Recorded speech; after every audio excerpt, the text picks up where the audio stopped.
Good afternoon. Welcome, everyone. Thank you for joining us.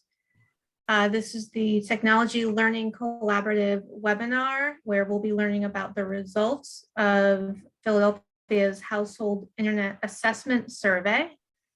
The results of that survey were just released last week. I'll make sure to put a link in the chat in a moment to the full report in case you have not seen it yet. So my name is Kate Rivera. I am an independent consultant. I support nonprofits and other mission-driven organizations with project management, program and strategic planning, grant writing, and more. I've had the pleasure of working with the Technology Learning Collaborative for the past 10 months or so. And I am just going to turn things over just for a moment to the TLC board chair, Andy Stutzman, who's just going to share a quick intro on TLC for those of you who may be unfamiliar. Andy. Yeah. Hi, everyone. I'm Andy Stutzman. I'm the project director for civic technology at Drexel University and TLC board chair. So TLC has been around for about 8 or 9 years, and we are basically serve as professional development for those in the digital literacy and digital inclusion fields. We formed out of the KeySpot program, if you've heard of that, the BTOP funding. And as we're all professionals and organizations working on that, we wanted to ensure that that work continued on. And we've been doing this for 8 or 9 years now. And with Kate's help, we've actually formed a nonprofit. We're just waiting for the final approval, and we really are hoping to move forward and to assist Philadelphia in a more meaningful way in digital inclusion and digital equity in the years to come. So thank you again for our speakers, and thanks for Kate for leading us today. Thanks, Andy. I am going to quickly just introduce our speakers for today. So we have we are blessed to have 3 of the folks who worked on putting the survey and report together here with us to talk through what they found. And so they're going to present some of the information, then we'll have some time at the end for Q&A. So if you have questions, start thinking about them now. I will definitely make sure we'll have some time for you to ask those questions. So our speakers for today, we have 3 speakers. We have Brigitte Daniel Corbin, who's the Chief Executive Officer of Wilco Electronic Systems, an integrator of intelligent security access technologies. For over 40 years, Wilco has been dedicated to providing cable television, telecom, and technology services to underserved communities and multifamily housing developments throughout the Philadelphia region. Under Ms. Daniel's leadership, she has continued the family legacy by pivoting Wilco's focus toward the integration of property tech, Internet of Things, security surveillance, and cloud-based access control platforms, as well as the design of low-voltage wiring systems that incorporate community-engaged workforce development models.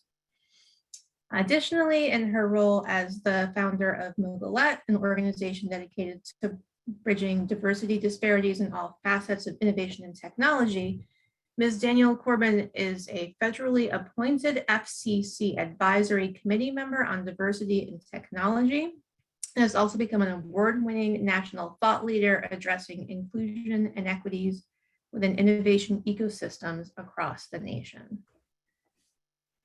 Secondly, we have Dr. John B. Horrigan, who's a senior fellow at the Benton Institute on Broadband and Society, with a focus on technology adoption and digital inclusion. Horrigan has served as an associate director for research at the Pew Research Center and senior fellow at the Technology Policy Institute. During the Obama administration, Horrigan was part of the leadership team at the Federal Communications Commission for the development of the National Broadband Plan. And for that plan, he was responsible for the recommendations on broadband adoption. Horrigan has a PhD in public policy from the University of Texas at Austin and his undergraduate degree from the University of Virginia. And last but certainly not least, Marta, I didn't get a chance to make sure I could say your last name correctly. It's pronounced Urquilla. Urquilla? Yeah.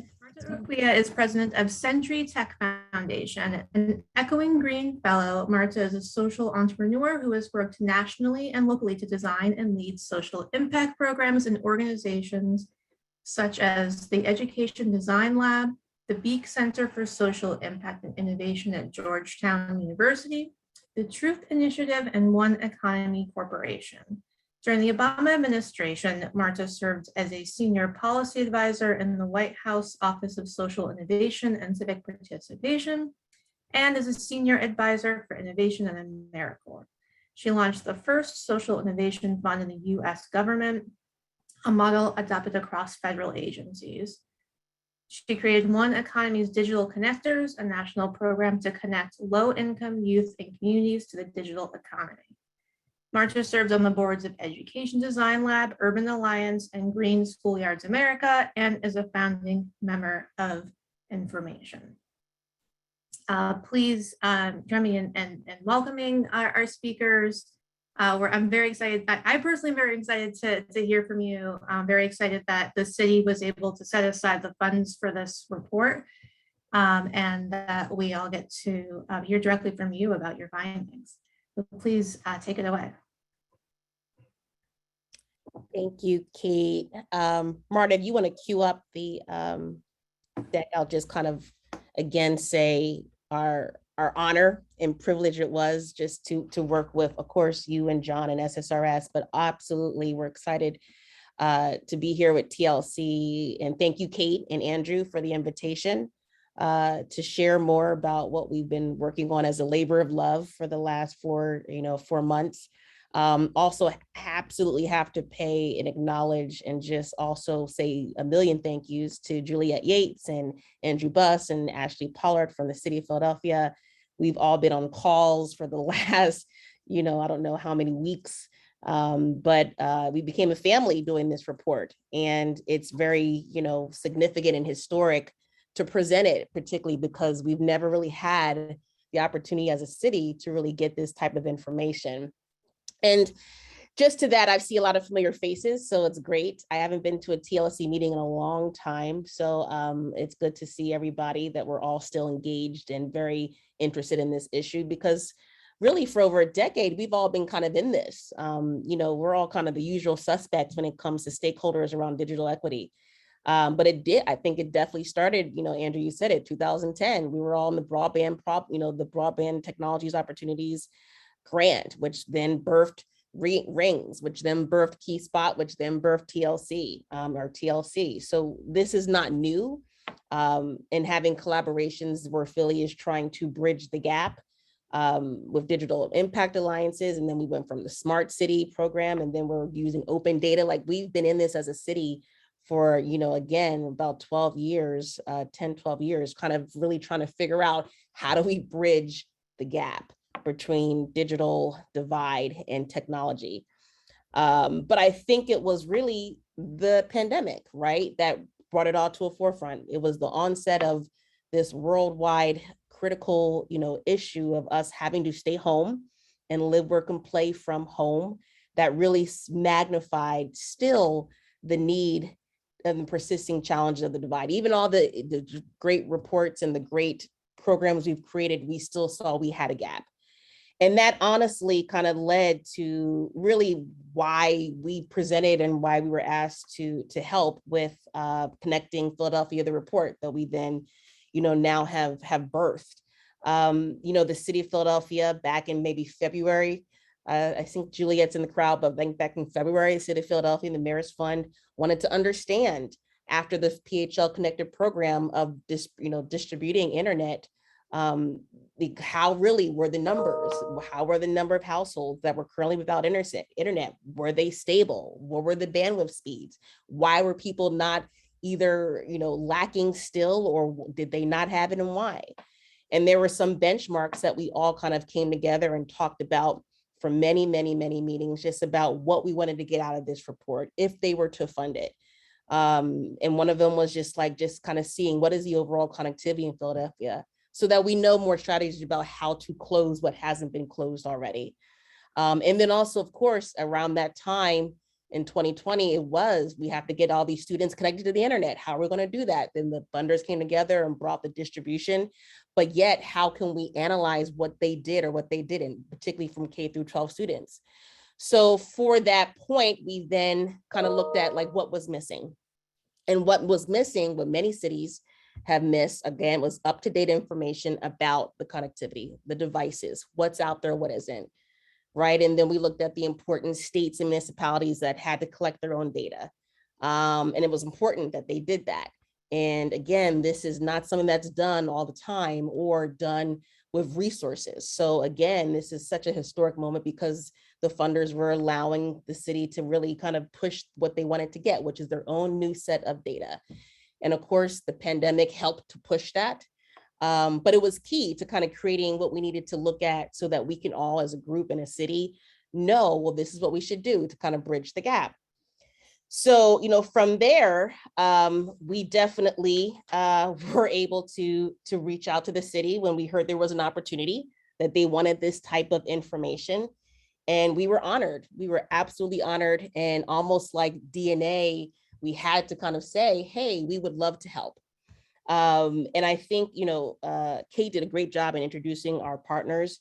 And, Marta and John, I've never worked with great partners like you all before. So I have, but just in the sense of, it was such a beautiful musical mix. So thank you. But our organizations are very key to what we did. And reason why Wilco even was able to be at the table was because we've been around for so long and in these communities to understand what was missing and how we could help.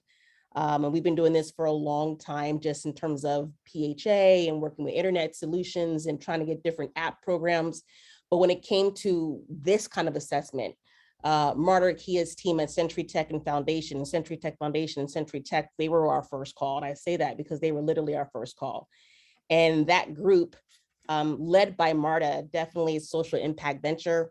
They're dedicated to optimizing technology in homes, but most people know them because they were the founders of One Economy. And I know a lot of people in TLC know One Economy back from 2010, and Marta was a part of that original team. So again, it's in their DNA as well to like really try to figure out this type of information, create it, curate it, and understand it, and basically present it and work with other communities to do it. And then we brought in Dr. Horrigan.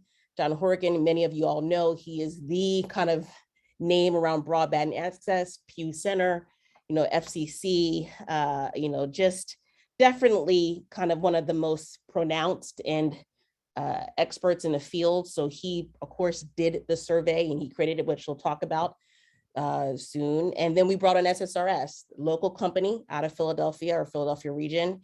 And they definitely are a full service market survey research firm. And what they do is specifically around proprietary sample designs. So that came from the designs of what we did, came from them creating the different types of models and methods of getting into community. And we were able to do it. For the last 4 months, we definitely, now have a new data set. We used a phone survey, which we'll talk about a little bit, just so you all know like what was understanding around that. And what you'll find Dr. Horrigan and Marta are going to speak about is that we did actually look at how Philadelphians and residents use the internet. What was the impact of that, the fact that they lacked?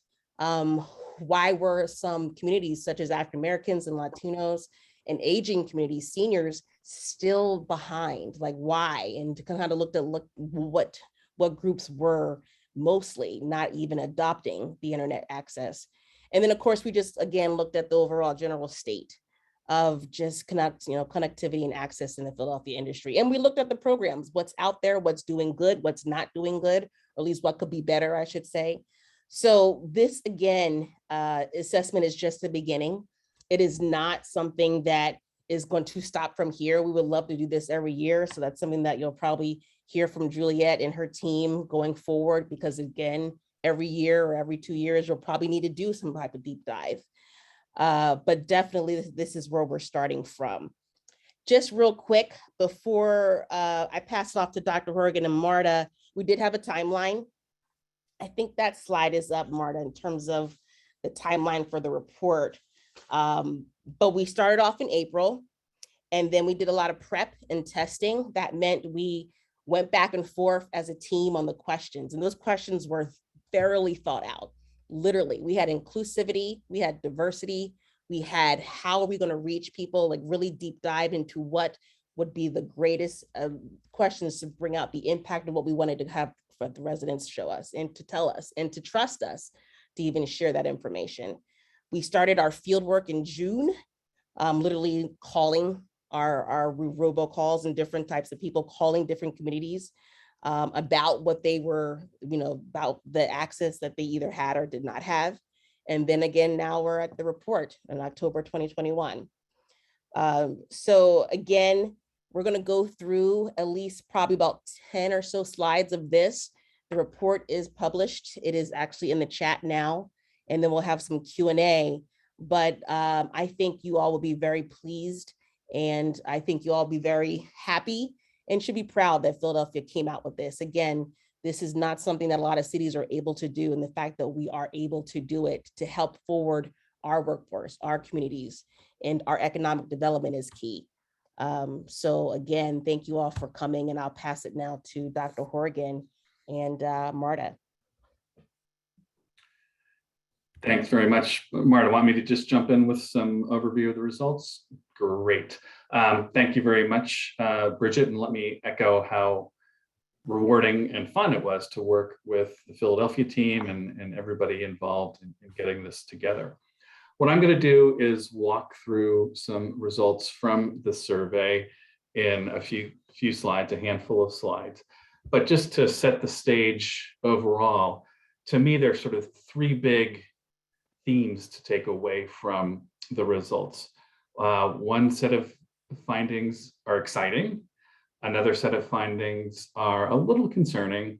And then the final set adds up to these findings being motivating for the city.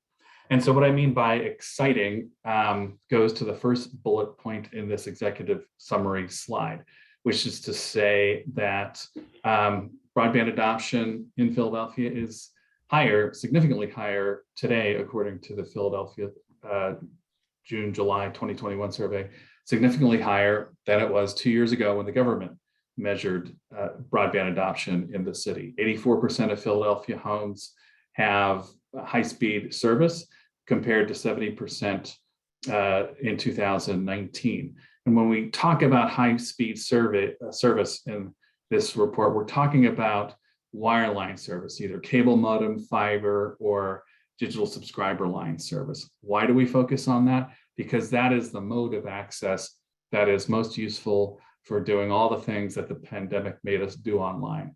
Go to school, work at home, have healthcare interactions with medical professionals. That kind of access usually has higher speeds and uncapped data allotments per month, which is not what you get if you're subscribing only via a smartphone on a cellular data plan. So access is up. That's really good. The other exciting part is that discount offers are making a difference in that number. More than half of that increase is due to discount connectivity programs such as those offered by Comcast Internet Essentials, T-Mobile's Project 10 Million, the Emergency Broadband Benefit, or PHL Connected. Specifically, 9 percentage points out of those 14 percentage points of increase is due to people having signed up for one of those offers. So that's exciting. I mean, stuff doesn't have to work when collaborators come together to try to make a difference. But we found that, in fact, these initiatives had an impact. So that's the exciting news. A little more sobering news goes with a finding that we called measuring the subscription vulnerable in the city. We found that 1/3 of broadband households are subscription vulnerable in that they suffered service interruptions due to economic reasons during the pandemic, say that they would find it hard to keep service without assistance of one of these discount programs, and live at or near the poverty level. These households that are subscription vulnerable are more likely to be low income, African American, or K-12 households. So that's a little bit sobering. It's not that surprising. We've known for a while that for low-income households in particular, connectivity can be tenuous. It can be subject to the whims of changes in the economy overall, or just the personal household circumstances of households. And we find it again in this survey that connectivity can be tenuous for some low-income households. That in turn should be motivating. We'll talk about some of the recommendations we have for the city to help sustain the progress in the face of the fact that sizable numbers of Philadelphia households may have struggles in maintaining connectivity.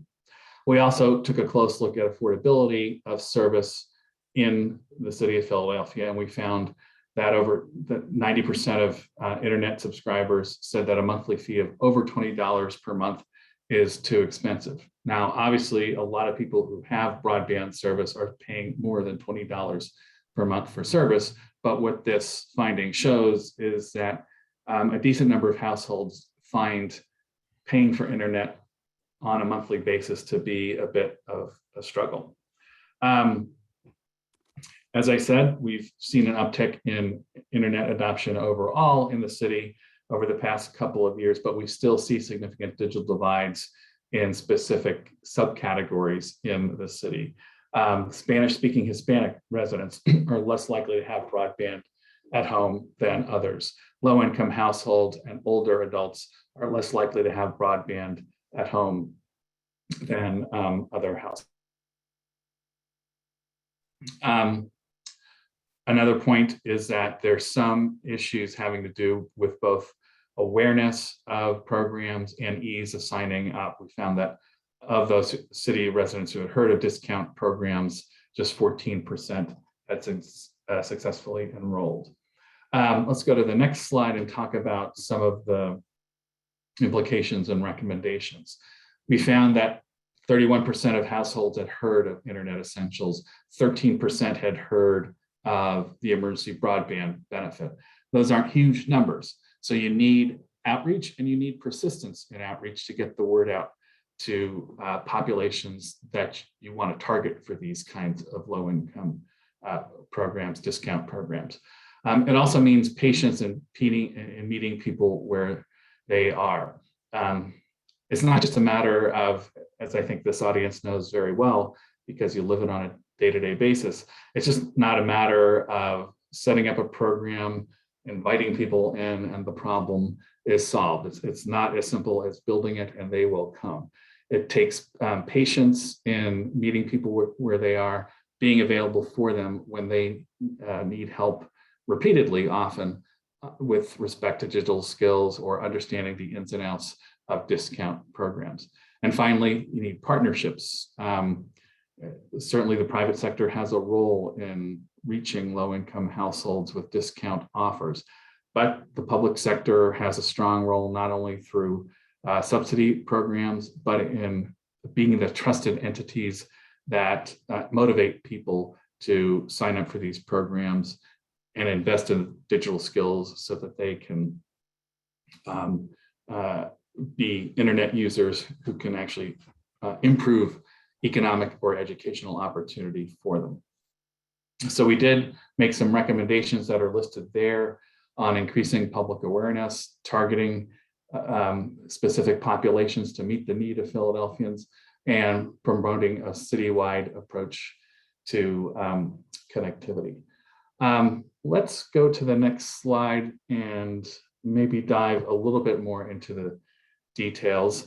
I've gone through some of these bullet points, so I might just move on to the next slide, since we've talked about impact of connectivity and awareness of connectivity programs. I think it's important to understand that affordability remains a big deal for internet access for low-income households. I do a fair amount of work at the national level, and I find some stakeholders don't like to hear that affordability is a barrier to internet adoption. Oftentimes, other kinds of barriers are highlighted more than affordability. it's sometimes inconvenient for certain stakeholders to be told that their products are too expensive for low-income people. The data speaks pretty clearly here in two ways. One, barriers to broadband adoption are multiple in nature. In the survey, we asked people, we basically read people a list of possible reasons that they might not have broadband internet service at homes. And those are the top 5 reasons listed in the first bullet point. So people are more likely to pick, or rather are likely to pick multiple reasons for not having internet access at home. And you can see that cost of monthly access fee was a leading problem. Cost of computers was the next most frequently cited problem. And then about the same number said that the smartphone allowed them all that they needed to accomplish online. An interesting thing about that smartphone number is that a lot of people who said their smartphone is sufficient for them also said that they have options for internet service outside the house. So they're able to maybe do without a home broadband subscription because they can conveniently get access elsewhere. 43% said they did not want or need service. Those tend to be older adults. And then a third said they were not comfortable using the internet or computer. One thing we did in the survey is after asking or allowing people to pick multiple reasons, we then said, so what's the most important reason you don't have service at home? And affordability was the leading reason cited by a plurality of folks, 42%. Number 2 was the smartphone being convenient, 22%. Another point to emphasize is that since this survey was in part motivated by an interest in understanding what's been going on with K-12 households in the pandemic, we saw that a lot of these programs that were targeted at K-12 households, in fact, had the intended impact. 91% of K-12 households have high-speed internet at home, up from 70% in 2019. A lot of that difference is due to these households signing up for discount or free internet offers. 85% of K-12 households have a desktop or laptop computer, and a lot of those computers were distributed via schools.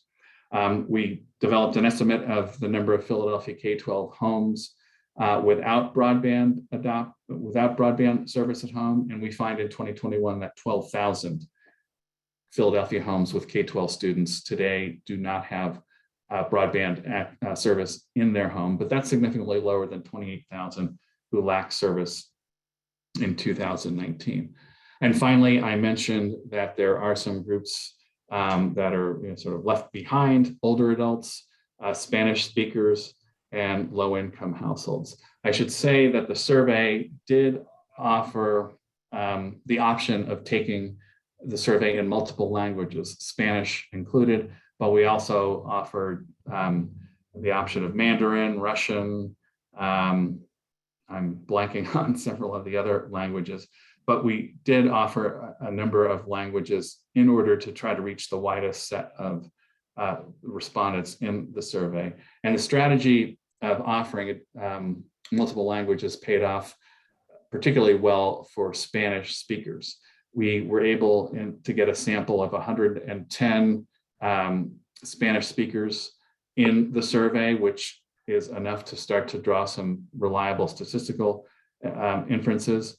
And that enabled us to say that 67% of those who took the survey in Spanish had broadband at home, much lower than Hispanics who opted to take the survey in English, and that figure was 83%. What I might do is, since I want to leave ample time for Q&A and discussion, and for Marta to add any observations that she might have on how we got all this together, maybe I'll stop here and open it up for discussion.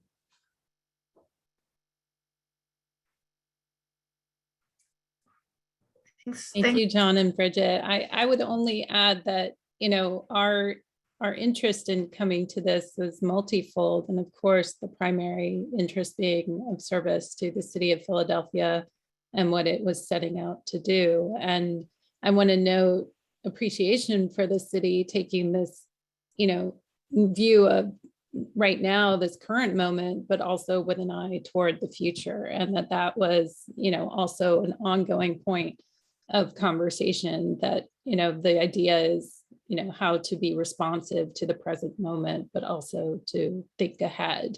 And from our vantage point at Centri Tech Foundation as a national organization, we are in conversations very often with municipalities, with leadership at multiple levels. And cities are finding themselves in a struggle. They were heavily in a triage mode. Some of them sort of, woken up out of not being aware of this issue and having to suddenly pivot and turn on a dime to create solutions, and others that had been at it, as Brigitte noted, the city of Philadelphia, this is not, sort of its first effort to think about this or address it. This has been building on efforts over time.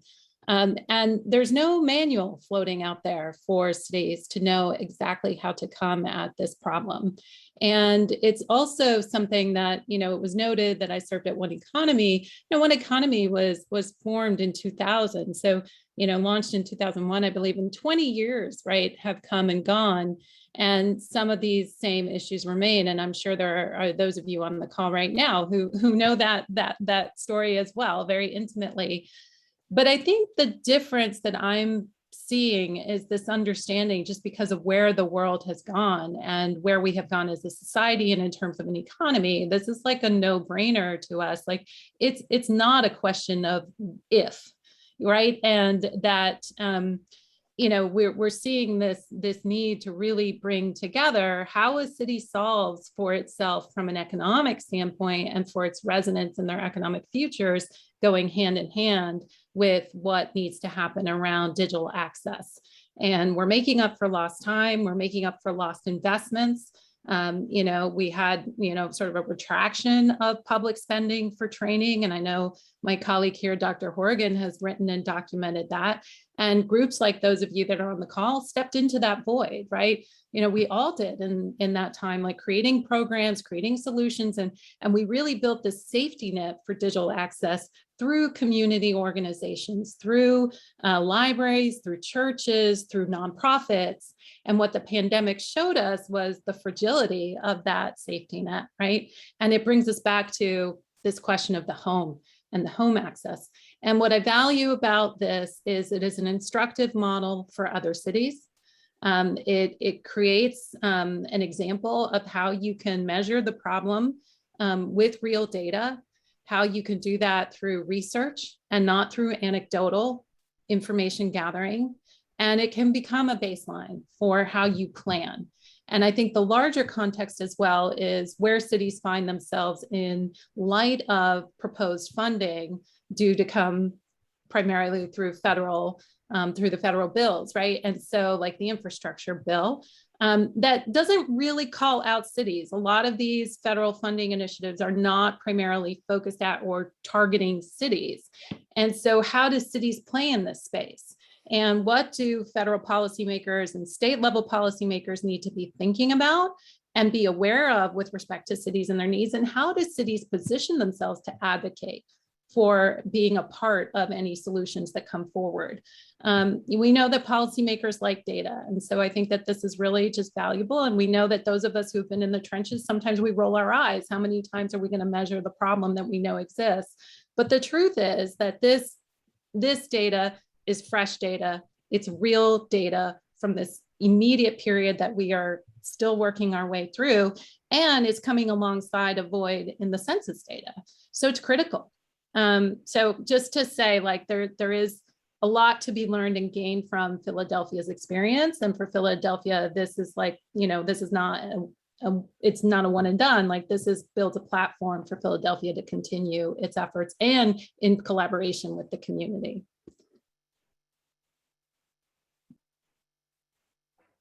So I have my hand raised. This is Jim McKenzie. I live in Kennett Square, Pennsylvania. I'm interested. Did you also assess where there were dead spots in connectivity, or was it assumed, or is it well known that within the city of Philadelphia, there is broadband and high-speed broadband coverage throughout the entire city? I live in a rural area, and to be honest with you, all of the maps and other things are pretty much useless in terms of identifying where there are dead spots. And we are having a devil of a time trying to find people who are willing to do boots on the ground analysis to find out street by street, even household by household, where there is not internet connectivity. And I don't mean because of cost. I mean, there just is no connectivity at all. And even the cellular service is really poor. So those people and those students have basically missed a year because they can't do virtual learning. I'm just interested in your comments or perspective on that. Sure. For the city of Philadelphia, we assumed that network coverage was reasonably complete throughout the city. We did not, in the survey, ask people what speed they have, for instance, for their network service. That said, we know anecdotally from cities around the country that network quality is not uniform throughout cities. I live in Baltimore. Like Philadelphia, Baltimore City is covered by Comcast for service. You hear stories where the Comcast network seems not up to snuff in certain parts of the city. And I imagine similar concerns are raised in Philadelphia. We didn't ask people specifically about speed. We did ask people whether, when we asked them why they don't have service, whether the network quality was such that to them it wasn't worth it. And we found, I think about 5% of respondents said that that was an important reason why they didn't subscribe. Maybe Comcast doesn't reach them, which means maybe they're relying on a DSL connection, which often is inadequate to people's needs. So we didn't find it to be a pervasive problem in the city of Philadelphia, but it's clearly a concern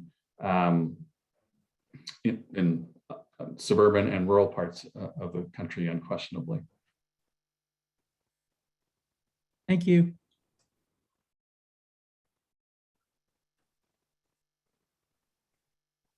Thanks. Hi, Go ahead. sorry. If there are I'm Lily. questions, to speak up. I'm Lily with Resolve Philly.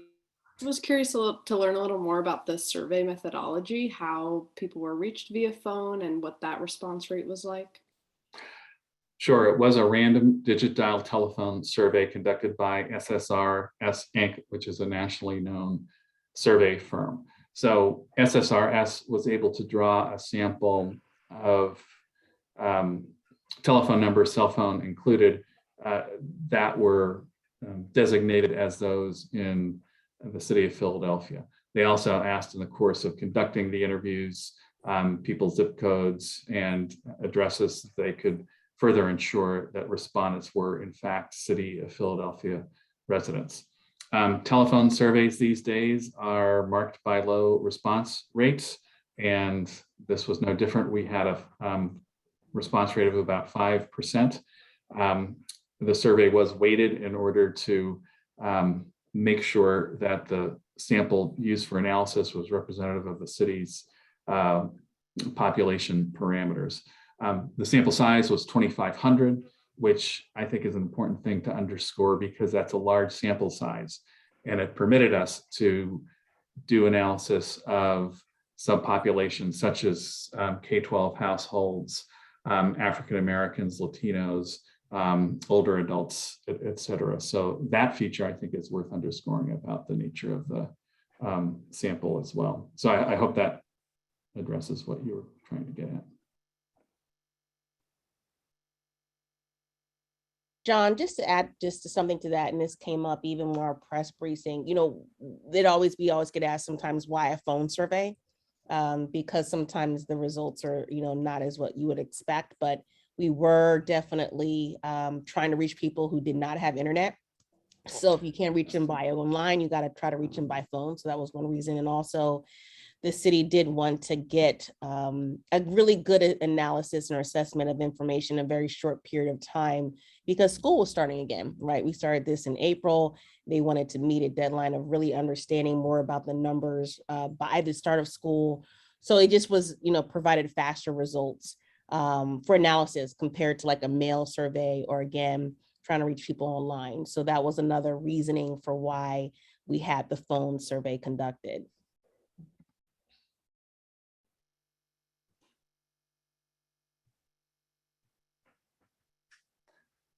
There was a question in the chat about whether this will be available via CSV format. And yes, I believe the city will have that at their website at some point if they don't already. I'll look at the raw data. Thank you. Yeah, I just want to share, I am having a little bit of a technical issue with my Zoom. This is the second time this has happened to me while hosting a webinar, and it never happens when I'm not hosting a webinar, but I can't see the chat. So please feel free to put questions in the chat if you have them, but yeah, one of you will have to keep an eye on that for me. But yes, you're welcome to ask questions in the chat or to unmute and ask questions. There's a question or a comment around, is there a way to look at the results and narrate the myriad cost to individuals and families of digital exclusion? And I think that, that's something that John probably wants to comment on. I'll just say that it was clear to all of us, like, this is the beginning of an exploration and that there are many layers to go deeper on this and even to get more granular. For the scope of the project we undertook, this is where we got, but it certainly begs more questions. And, and I know that there are others that have been looking at some of these questions for Philadelphia as well, over at the Federal Reserve. I know they've been looking at that, looking at is there a link between ownership of computers and laptop devices and working age residents, and does it make a difference for them from a workforce perspective? So my encouragement is to take this as, a note of inspiration and help follow the trail, because we do need to get to better data, more refined data, to better understand the kinds of insights that surfaced. Yeah, just to add to that, there's been work done by an economist named George Zhou, who has, he's tried to monetize the benefits to being online. And he, working with some data on Comcast Internet Essentials, developed a sort of back of the envelope estimate that the benefit to being online annually is about $2,000 in terms of increased income for those who sign up for service, against a subsidy cost he estimated to be $500 annually. So that's a real benefit to being connected that he put some dollar figures behind. Some work that I've done has shown that people who have wireline broadband at home are more likely to be more optimistic about their lives than those who don't. Why is optimism important? Because there's social science that has shown that if you're more optimistic about where you stand in your life, you're more likely to take action to actually improve it. And that work also was working with data from Comcast Internet Essentials. And this was a wireline broadband at home effect, which is to say, most of the people in the sample that I was working with had smartphones. So they had some sort of connectivity. But when they had that steady, capacious data cap wireline service at home, that's where you started to see impacts. So those are some ways to think about the benefits to being connected that are above and beyond people saying, well, I like it because I can stream things.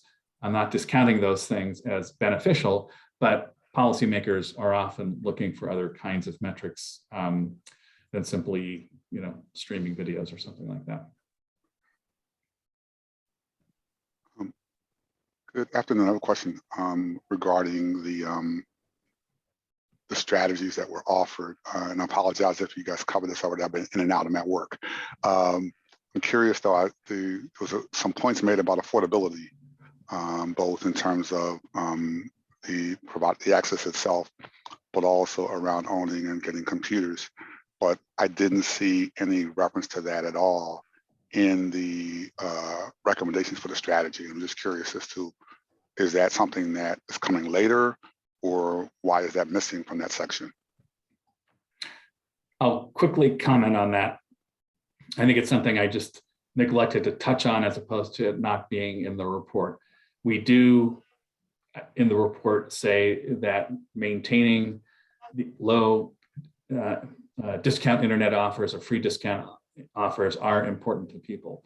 We also talk about devices, the need to have a pipeline of affordable computer devices for people. So I think we do cover that in the report, and it clearly has to be part of the ongoing solution. And another thing that I tried to emphasize is that these are ongoing interventions needed to help people maintain their internet connectivity, because sometimes people have a difficult time maintaining internet service at home through ups and downs of their economic circumstances, and certainly computer devices can break and either need to be upgraded or fixed.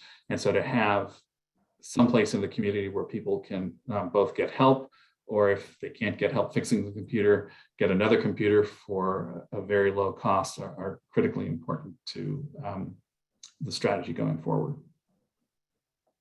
And just to Mike's question, I think we all were very, hopefully pleasantly surprised and pleased that there were benefits to the programs that are currently out there that target affordability. Because sometimes, just as a city, we don't really realize I think most of us all have internet, so we're not necessarily subscription vulnerable or impacted by the divide. But for those who are, the programs have been very beneficial and helpful. And sometimes we downplay those impacts of those programs, but they're definitely making an impact. And I think that was very good to know, unbiased to know, right? Like a definite information, seeing what was out there. So again, I think there's an opportunity for more programs to be started. I saw someone in the chat, Alicia Dorsey, she had said about, just kind of bringing in her church and really going to different outreach methodologies, which I think is absolutely critical, going to churches, going to barbershops, going to the neighborhoods that are definitely underserved per se, are probably ways to be able to really reach more of the masses on this. You got to go where people are. And I think there is definitely a motivating point to look forward to. But, again, this was the beginning. This is just another baseline to say, what can we do and what should we do? So I think this is a great direction and a great chart for Philadelphia to start strategizing more on how we can bridge going forward.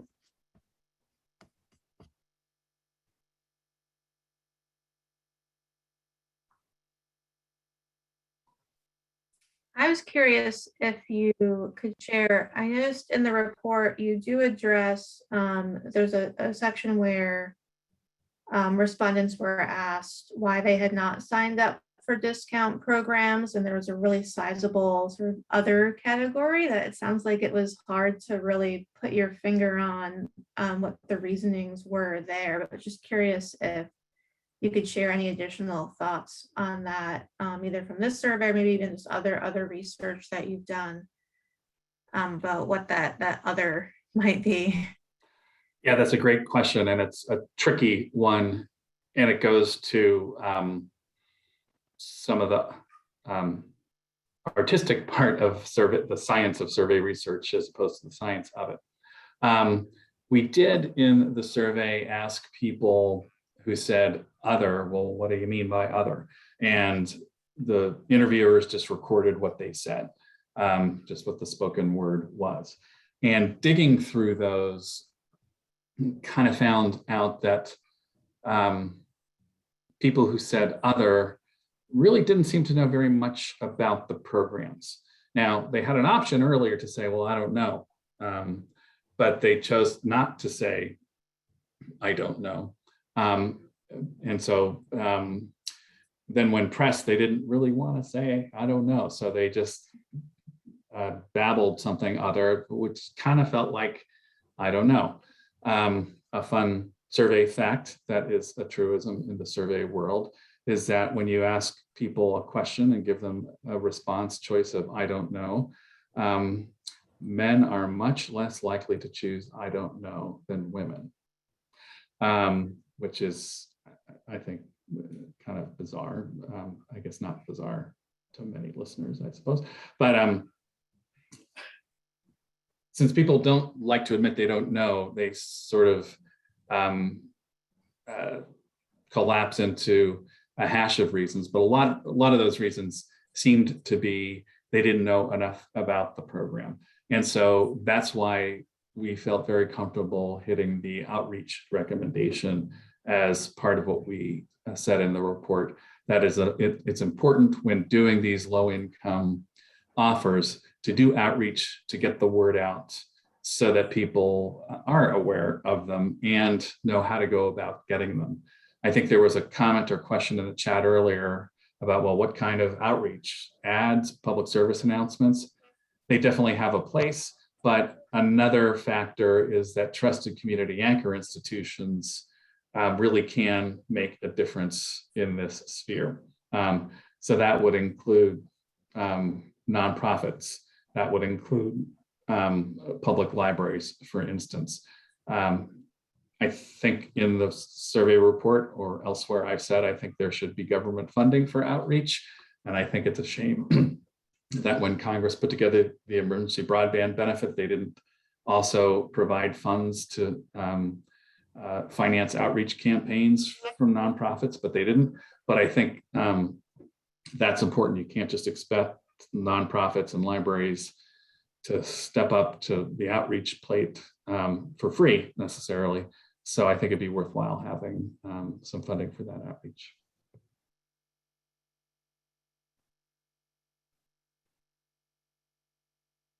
There's a question in the chat asking around devices made available to students during the course of the pandemic. Because most students that were in school during the pandemic and received school-owned laptops, were there any considerations made in this study to factor in that those devices may not always be available? Does that mean that the devices may not be available via the school or just not available at all? I guess we did find a significant number of K-12 households saying they did get computers via their children's school. So that delivery pipeline, by and large, seemed to work reasonably well for getting computers to K-12 households.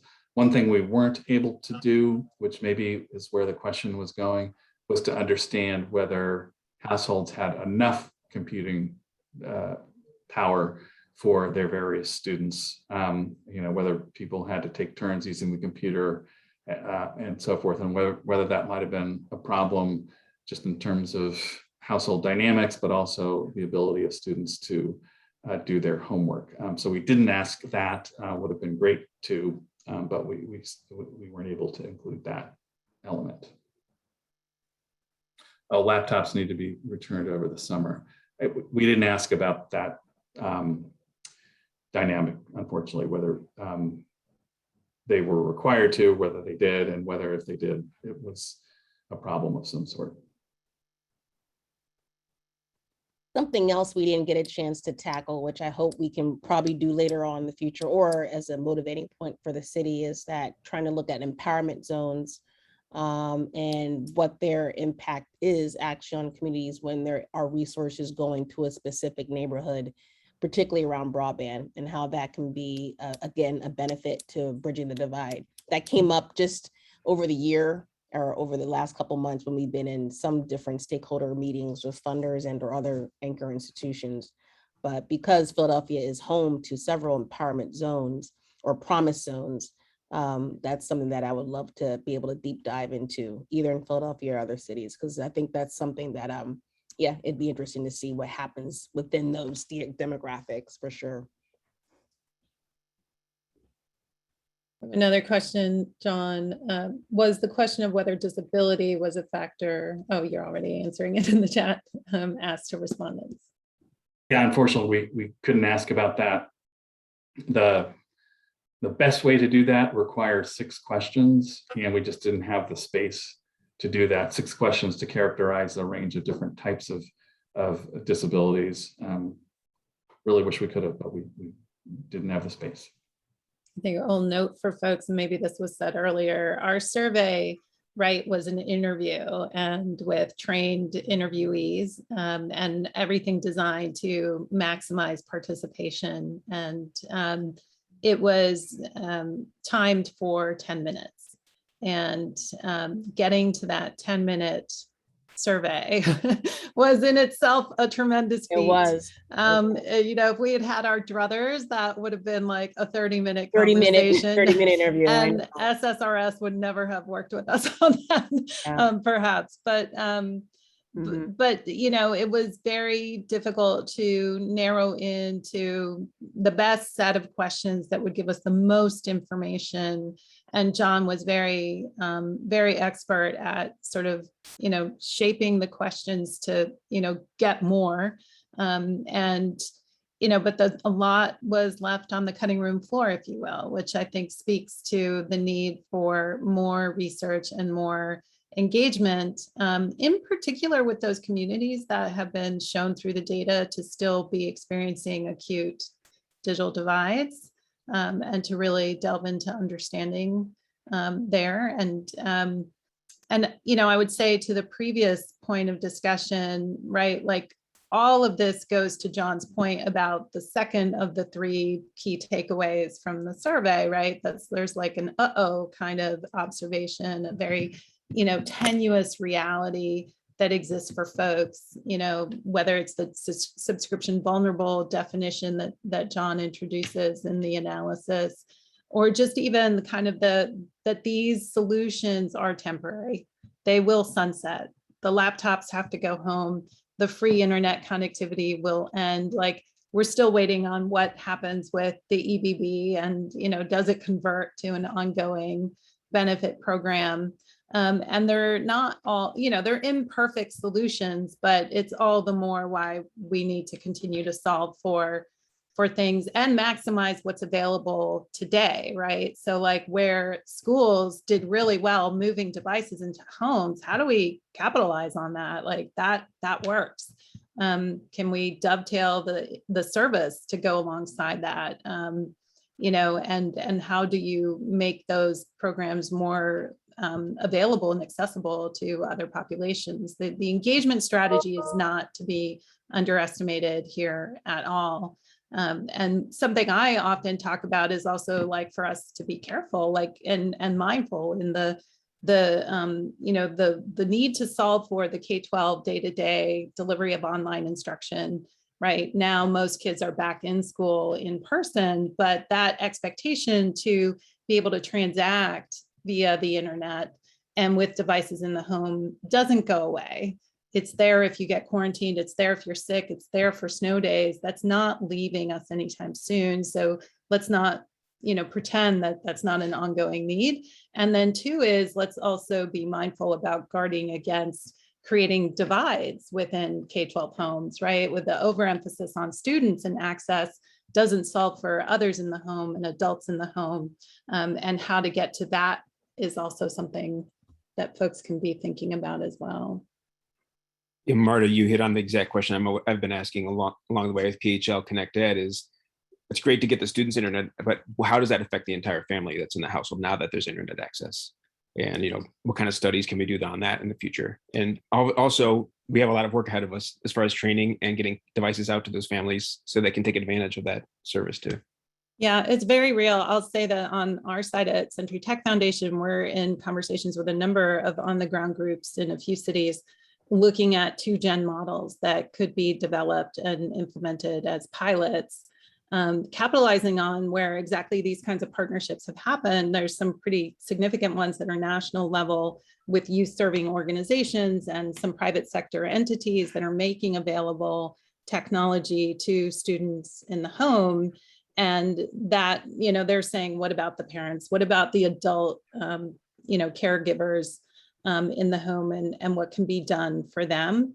And there isn't a lot to go on. And John, maybe you know of others, but, we've been looking to look for examples. And I think, the best we're finding are some analog examples, but really wanting to think about that. And there are places where 2-gen approaches are more and more something that communities are undertaking in general, but with a particular emphasis on digital skills and digital literacy is not so common to find.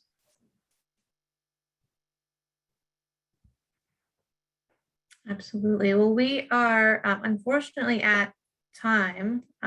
This has been a really great conversation. Thank you so much to John, Brigitte, and Marta for joining us today and sharing your insights. And thanks to all our attendees for tuning in and asking your insightful questions. We will be posting the recording from this on the TLC YouTube channel. So if you know someone who missed out or you want to review, you'll be able to review that recording in a few days as well. And with that, thank you all and enjoy the rest of your day. Thanks very much. Thanks, everybody. Thanks, Thank you. Appreciate it. Thank Take you. care. All right.